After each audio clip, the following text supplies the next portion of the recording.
Welcome back, guys and girls. Happy to have you here, and let's get ready for a deep dive into the Boise metro market. We started this conversation because the reality is real estate markets are very localized, and I just felt like there wasn't a lot of good information out there on the beautiful Treasure Valley market, and I intend to solve that problem. We did our last two videos helping you get up to speed on what's been happening out here over the last 2 years, and we're going to continue that conversation today by talking about year-to-date numbers as well as discussing some emerging trends we're seeing happening through active and pending information. And for those of you who don't know me, my name is Luke Gilbert. I live in the beautiful city of Meridian, Idaho, right next to Boise.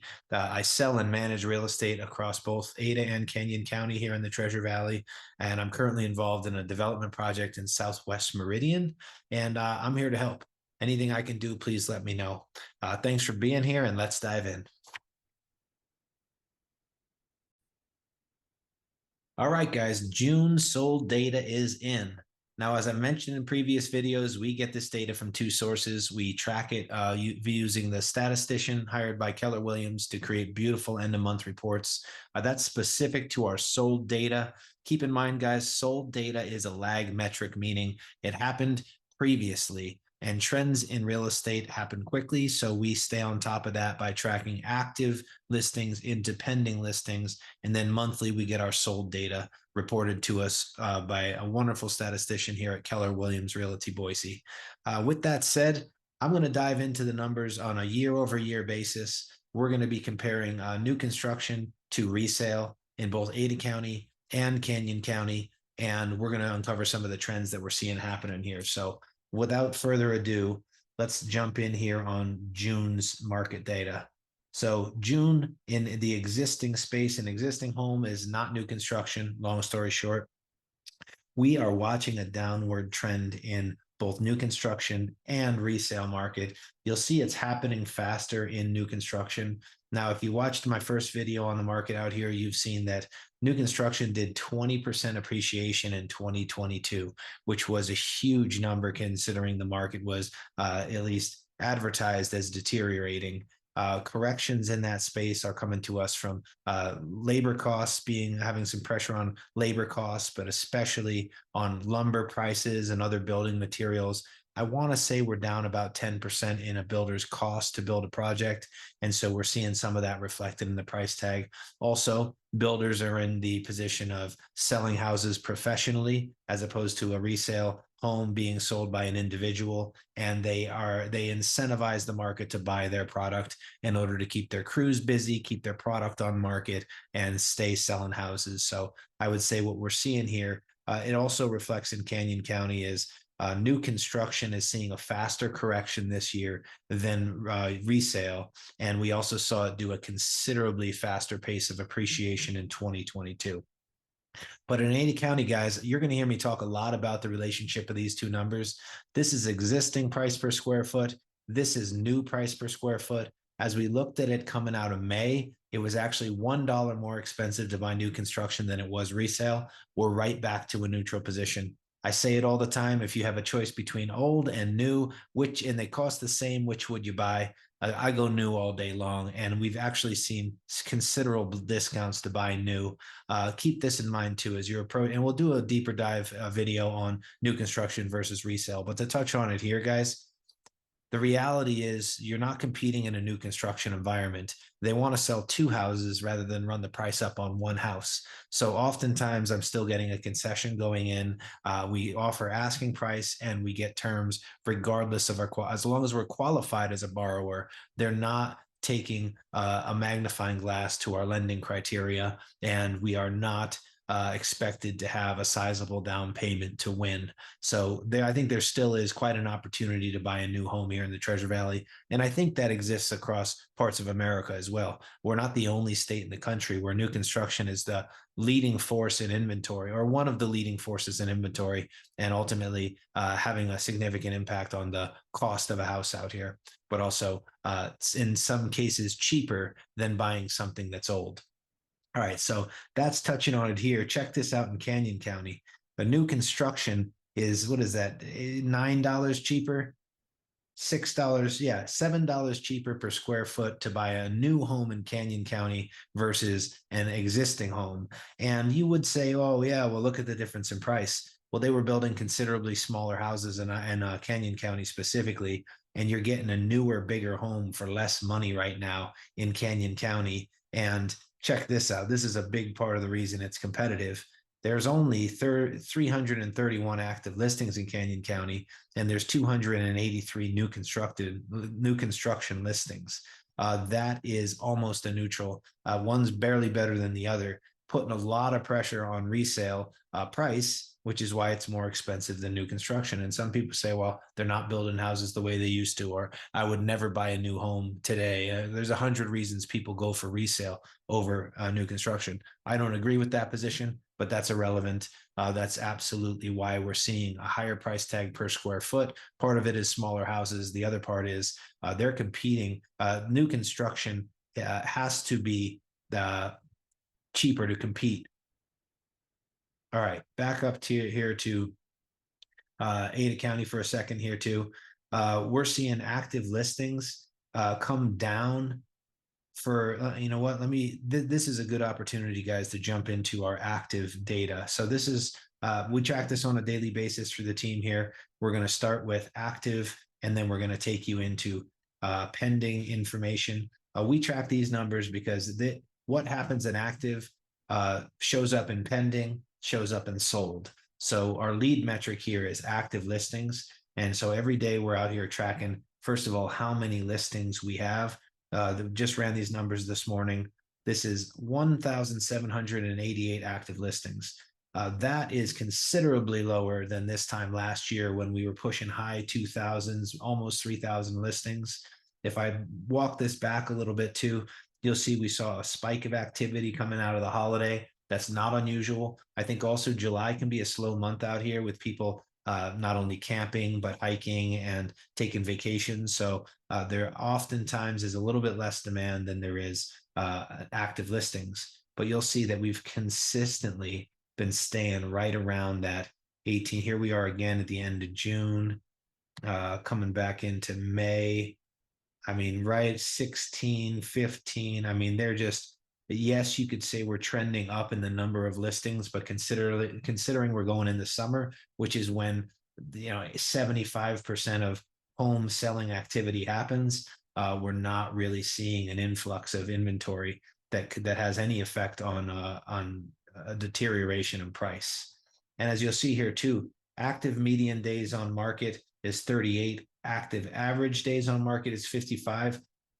These are still very fast numbers. They're considerably worse than we were dealing with in 2021. However, a month is an appropriate amount of time to sell a home. And on average, selling in about 2 months, that's a historical average. So numbers are not getting weird out here. Active average price. Okay, so this is a number worth looking at here too. We're starting to see a decline in that value. Now, we've seen some peaks and troughs throughout the year. I think it's quite possible that May, early June was top of market out here. Now, I've mentioned in previous videos, historically, real estate values fluctuate peak to trough at about 8 to 10% a year. And it kind of depends on how bad the winter is, but we'll see a definite swing. And so when we see top of market happen in May, June, that's appropriate. And it is also appropriate to see some lag in pricing as we move into winter this year. Obviously, it's not winter yet, and summer, July can be a variable. Sometimes it's a busy month, sometimes it's a slow month. Has yet to sort of pan out yet. But as I back this number up, you see right here, we seem to hit a peak.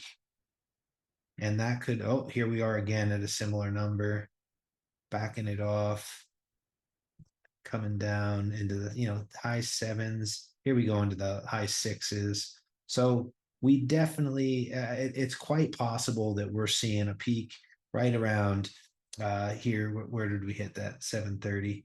Okay, first in May, and then we touch it one more time at the end of June or middle or beginning of June, and then ultimately to be here right around 706 today. It could quite possibly be that we're going to continue to watch this trend, because as I bring us back to these June numbers, we are seeing a continued downward trend. a very small number June, May to June, as far as deterioration in existing value. I want to say it was a fraction of a percent, like a 0.4%. We're seeing a little bit more movement in new construction, obviously, but this trend continues in a downward fashion, even though we are moving into the heat of the market, which is historically May, June. So as we come through that, it'll be interesting to see how the summer plays out and then the early fall. But I'll keep my eye on this number with you guys too. All right, bringing us back to the market stats here, the current data. I track new construction listings because ultimately new construction has a huge impact on how many listings we have across the valley. If you look at this number, we've got 1,788. Well, almost 788 of those are new construction, giving us 1,000 resale listings. And that is, it shows up right here. You know, you got basically a handful of Canyon County and then a handful of Ada County. New construction is holding quite a bit of this. And that's another reason it's competitive. They have to keep building houses out here and they have to keep selling houses out here. Now, pending is a great number, and this is a good number for us right now 1718.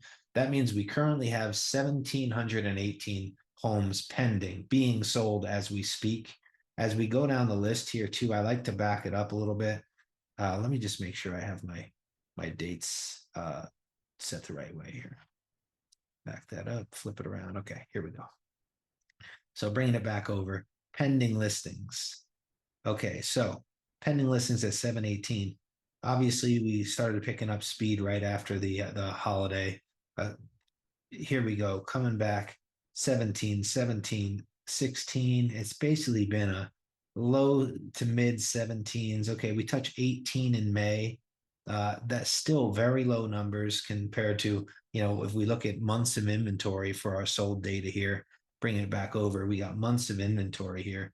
There's not even 2 months of inventory in the resale space. A neutral market is 5 months. You'll hear people say 4 to 6 months. I'll take the number right in the middle. 5 months of inventory is a neutral market, meaning it doesn't favor buyers or sellers. Obviously, we're still in quite a seller's market, and new construction having only the same number as resale down in Canyon County means it's a competitive product out there. I mean, it's hard to say. Usually, you see numbers that are more like there's more new construction listings because they sell a little slower, etc.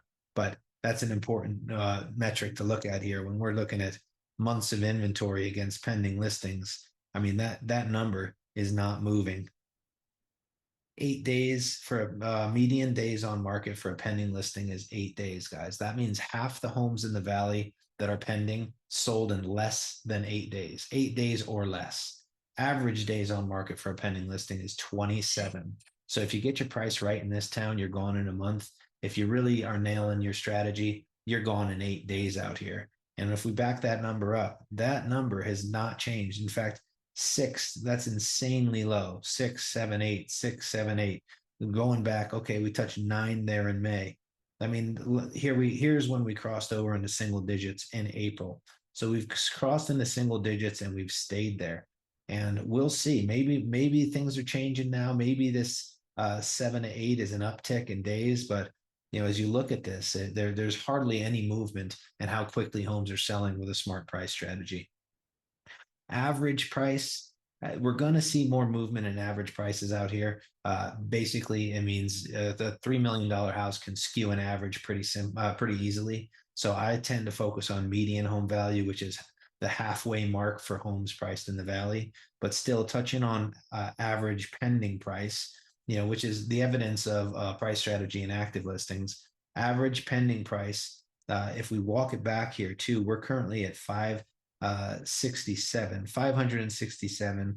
Back it up. I mean, 565, 563, 567. We're back into May, 568. Okay, 570s. We've seen some 570s right back into the 560s. I mean, here we are in April. There's hardly any movement in that price, guys. Maybe we're seeing a little bit of an incline coming out, considering what March looked like. But man, we're still very close to that 560 mark on an average price out here. And we're back as far as January. All right, I'm going to sort of cross the aisle here in the median price for a pending home. And we'll start here in January. It's as good a place as any. 494. Okay, 494. If we walk this number down, we see it decline through March and then start to pick up speed. And here we are at 460 in March. Incremental changes in median value, but they are on the upward swing. Here we touch 475 for a minute and we come back down. That could well be the peak of our market too. That's May. We might see that again in June. Yep, here we see it coming into June, about 470. Here it is again. But today is sitting at 470, excuse me, 473. That's the highest our median price has been almost all year. And hard to say if that's a direction we can count on. Only the stickiness of median home value is worth talking about. I mean, people, if you've bought at or below median value out here over time, you're not losing value. We're seeing a difference in the our numbers when we bring it back here to our June presentation. This decline is around the average price of a home sold. We're definitely seeing some higher cost items take longer to sell and maybe see higher degrees of price reduction, on top of which sell fewer of them. And all those things are having a direct effect on year to date appreciation. However, when we look at median home value, it seems to be very sticky in this town. Guys, I know that was a ton of information. Please feel free to comment below and ask questions. I'd be happy to get on the phone with you if you're interested in talking about what's going on here in the Valley. Happy to help you get into a house out here, get out of a house out here. We run a management company and really whatever I can do to help. Thanks for being with me today.